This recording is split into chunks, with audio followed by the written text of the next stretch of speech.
Right, hello there, everybody. This what part is this, mate? Part 3? It's a bit sort of twisted because we do loads of things between the videos, so we don't film everything. But we've got all the front suspension done, which we'll show you in a bit. Replaced all the ball joints, all the bushes, the lot. You notice track rods had some play in them, so we replaced both sides on them as well. This is what we were talking about in, I can't remember which one, but one of the videos. No.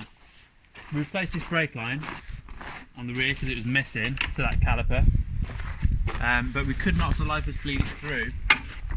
This is the initial secondary cylinder here, and that was just left, the top where the brake hose goes on was just completely left open to the elements, so I think that's what messed it up. There's a little reservoir for it in there, which is completely dry. So this cylinder I think has had it. So we bought a brand new one. This is incredibly expensive. This is almost £200, which is ridiculous. But we couldn't find anything aftermarket, so that's what we had to go with.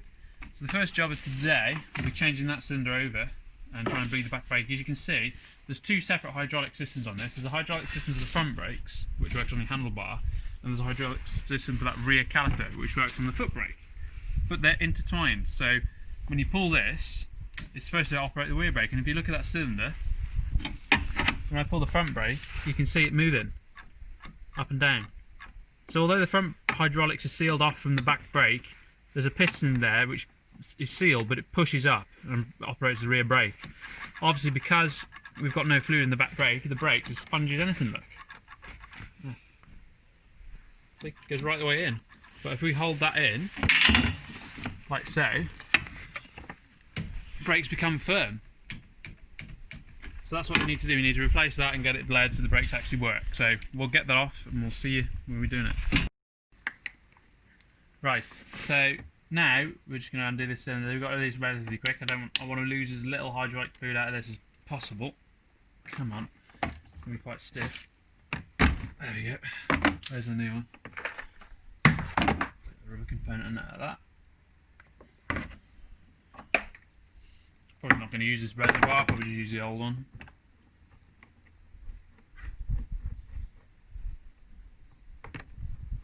Come on. That's not bad at all, it's not leaking. Okay, so now we've got on that cylinder down there. Wasn't at all hard to install really. So now we need to bleed the main brakes to make that cylinder pump up like we were showing you before. Then we need to bleed the back brake using this reservoir. So it's all installed. We're going to use the power bleeder, which hooks up to the air compressor and it sucks it through from the master cylinder. So we're going to crack that off, bleed it through, crack the back one off, bleed it through, and then we'll be back. So now we've got that cylinder installed, everything's bled through. As you can see, look at this, my friend. Our front brakes are absolutely spot on.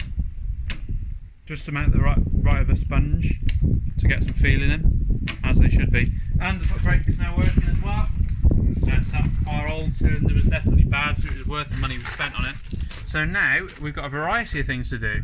We need to put that back on, that trim piece, because that's all finished with, so that place plastic can go back on. Also, I managed to drive this around a bit, and after about a mile I kept getting a coolant oil temperature warning.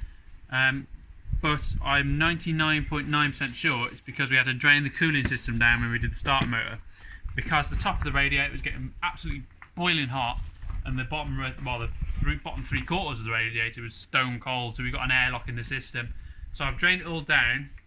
So now we're going to have to pull the wheel back off, try and fill it again as best we can, put a bit of pressure in, and then give it a good test. So I'll be back when I've got all the wheels off and the hose is back on. So we've got the wheel off, we've got the lower radiator hose off. See that in there, Ruben? Mm-hmm.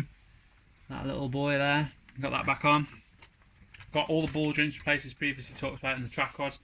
It's had any play at all in it look now. Completely solid. Drives lovely to be fair. So now we're going to fill her up with just straight water, because we don't know if we'll have any more problems. We need to drain it again, so we'll full straight water in now.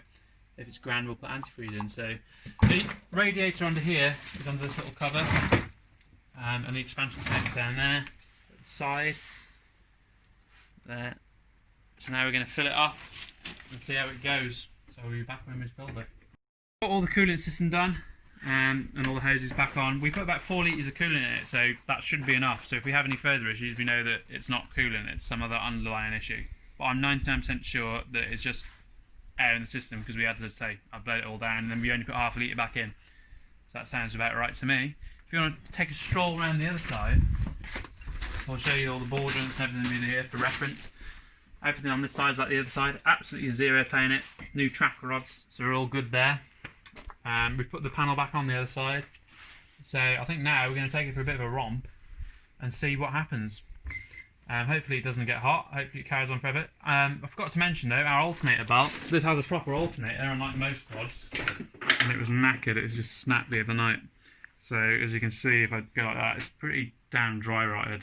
And it's, if it's taken £6 to £7 or whatever they are, I'd have replaced it anyway, but look at that, that's bad. So yeah, scrap. So we'll take it a run now and see how it goes.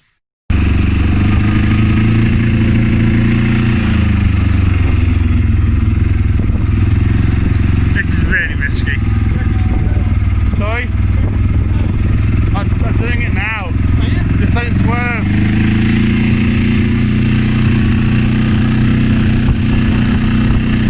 This is stupid.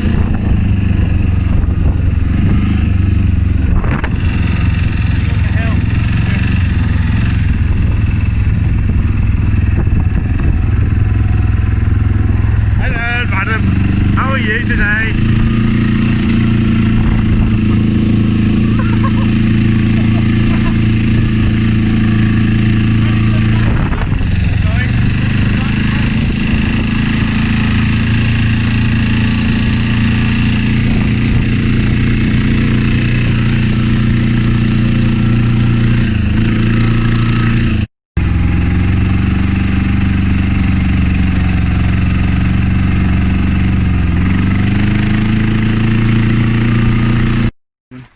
Okay, so we've taken a bit of a run and we're still getting the bloody overheating warning, but we've still got the same symptoms. The radiator been absolutely stone cold down the bottom and absolutely scalding to touch the top, and we've got this little digital temp gauge.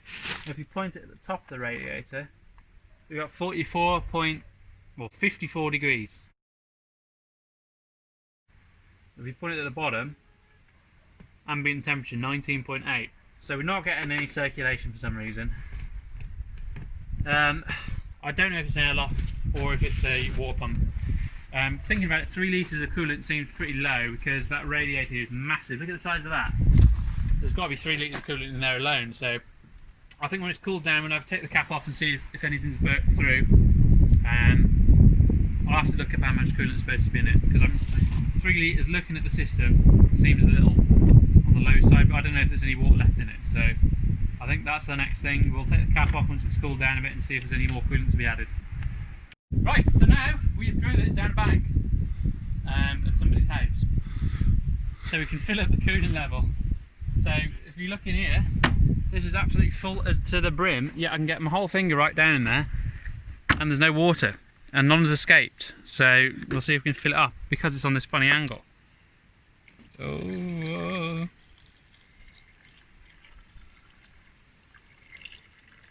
Okay, so we've just put half a litre in it basically.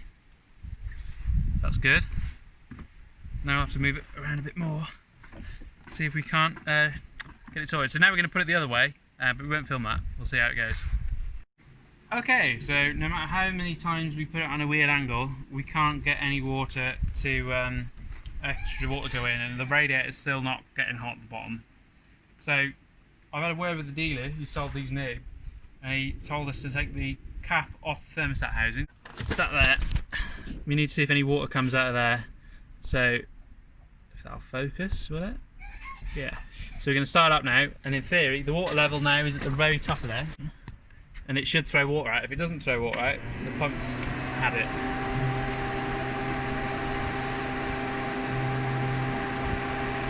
Give the glow plugs a second.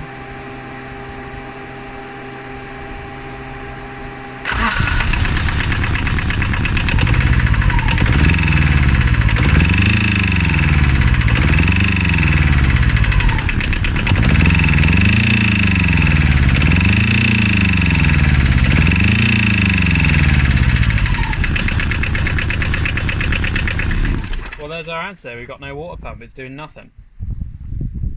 So we'll have to take this cover off, cam belt cover, and see what on earth's going on here. Okay, so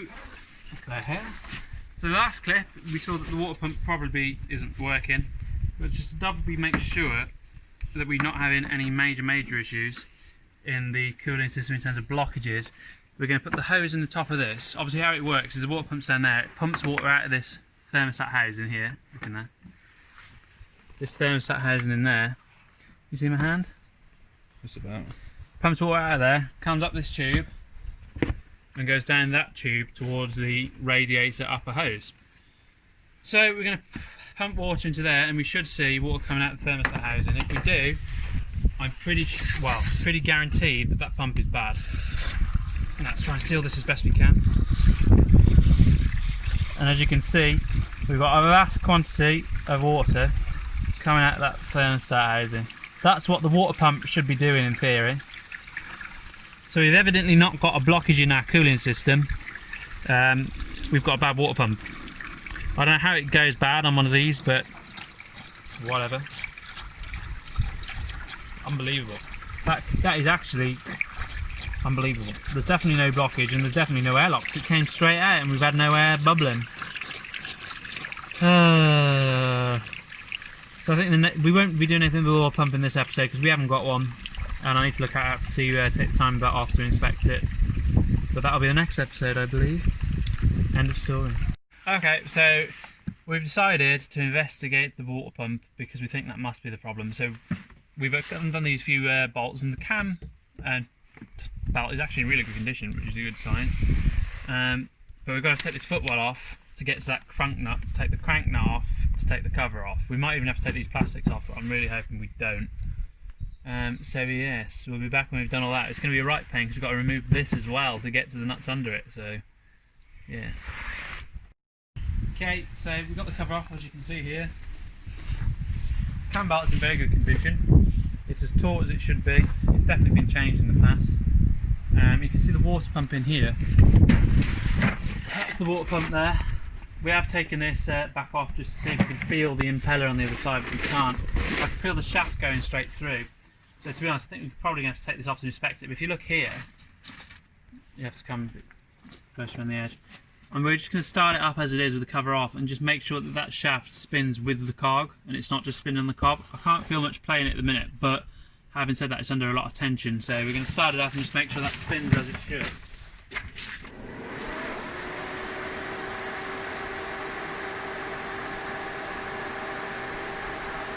Again, give it a go for a minute.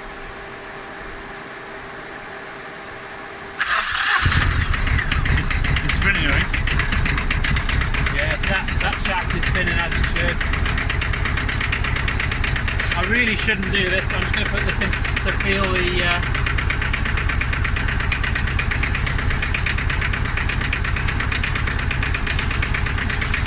that shaft is spinning in there. Yeah. What on earth is going on?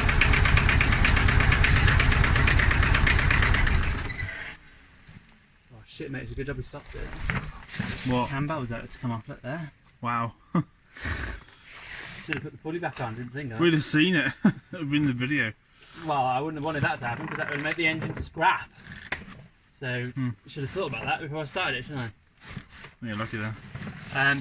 We're probably going to change this belt though anyway before we put it back together. So, yes, we'll put that cog back on so the cam belt has no chance of slipping off. Then we'll... I don't want to, but I think I'm going to have to take it off to investigate that bump.